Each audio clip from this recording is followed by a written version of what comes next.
Inilah kisah di balik sejarah kurban dan sebuah janji di masa lalu. Perintah penyembelihan Nabi Ismail oleh Nabi Ibrahim seringkali mengundang pertanyaan. Mengapa Allah memberikan perintah yang terkesan sangat berat tersebut? Apakah Nabi Ibrahim tidak ragu bahwa mimpi itu berasal dari setan? Jika ditarik garis waktu ke belakang, perintah tersebut sebenarnya tidak datang secara tiba-tiba. Peristiwa besar ini merupakan bentuk pembuktian atas sebuah janji atau nazar yang pernah diucapkan oleh Nabi Ibrahim sendiri di masa lalu.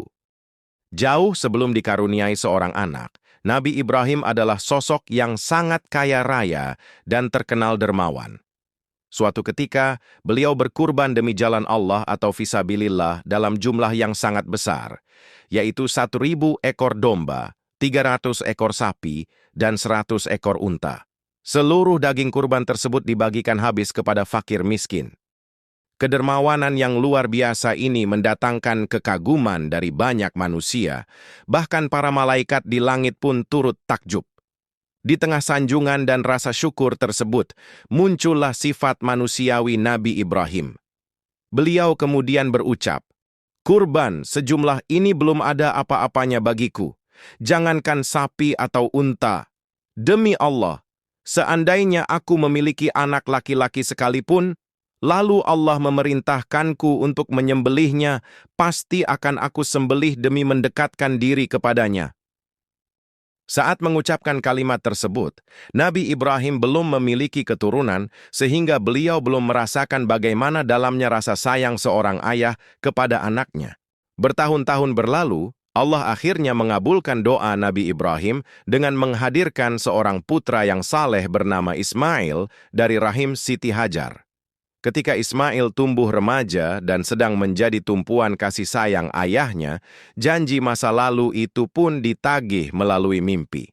Pada malam 8 Zulhijjah, Nabi Ibrahim bermimpi menyembelih putranya dan mendengar seruan untuk memenuhi nazarnya.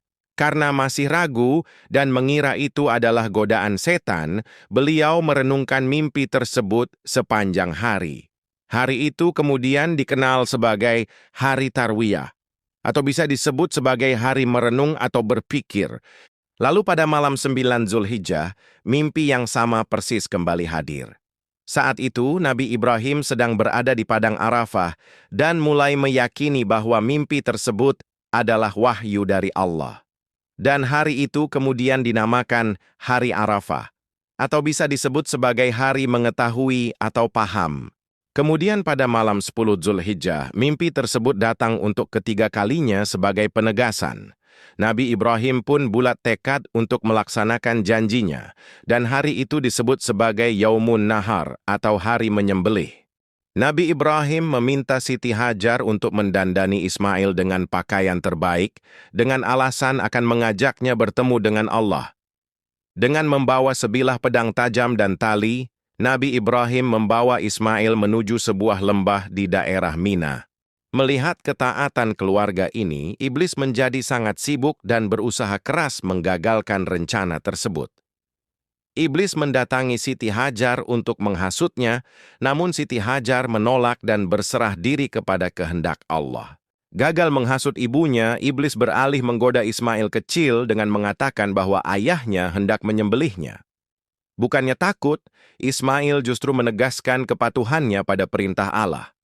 Ismail kemudian mengambil batu kerikil dan melemparkannya ke arah iblis hingga mata kiri makhluk terkutuk itu buta.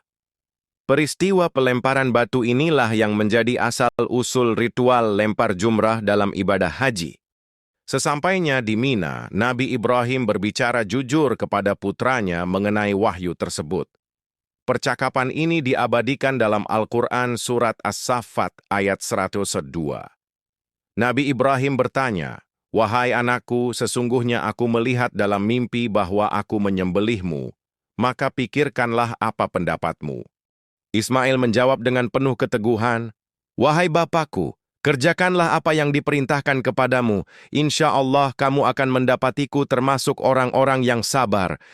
Sebelum proses penyembelihan dimulai, Ismail menyampaikan beberapa pesan terakhir yang menyentuh hati ayahnya.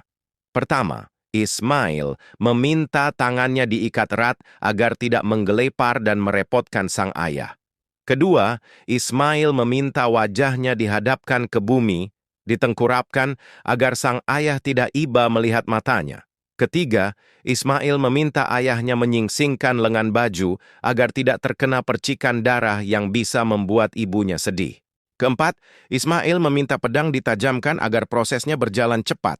Dan terakhir, Ismail menitipkan bajunya untuk dibawa pulang sebagai kenangan bagi ibunya. Nabi Ibrahim kemudian membaringkan Ismail dan menggoreskan pedangnya yang sangat tajam ke leher sang putra dengan sekuat tenaga. Namun, atas kuasa Allah, pedang tersebut mental dan tidak melukai kulit Ismail sedikit pun. Nabi Ibrahim mencoba lagi dengan posisi wajah Ismail menghadap bumi, tetapi hasilnya tetap sama. Karena bingung, beliau melayangkan pedang tersebut ke sebuah batu besar di dekatnya, dan batu itu langsung terbelah menjadi dua. Atas izin Allah, pedang tersebut berbicara, "Wahai Ibrahim, engkau menghendaki penyembelihan, sedangkan Allah penguasa semesta alam berfirman, 'Jangan disembelih.' Bagaimana mungkin aku menentang perintah Allah?" Melihat ketulusan dan kepasrahan total dari ayah dan anak tersebut, Allah menyatakan bahwa ujian mereka telah selesai dan berhasil. Allah kemudian mengutus malaikat Jibril untuk membawa seekor domba jantan atau kibas besar dari surga sebagai pengganti Ismail. Menyaksikan mukjizat yang luar biasa itu, gema takbir mengangkasa memenuhi semesta. Malaikat Jibril mengagungkan nama Allah, Allahu Akbar, Allahu Akbar, Allahu Akbar, disambut oleh Nabi Ibrahim, La ilaha illallah, Wallahu Akbar, dan disempurnakan oleh Ismail, Allahu Akbar, walillahil hamd. Kalimat-kalimat inilah yang menjadi cikal bakal bacaan takbiran yang dikumandangkan umat muslim setiap hari raya Idul Adha.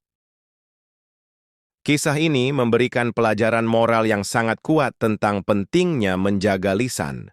Sebuah ucapan atau janji, nazar, yang diucapkan di masa lapang akan selalu dimintai pertanggungjawabannya di masa depan, sehingga manusia diajarkan untuk tidak mudah mengumbar janji.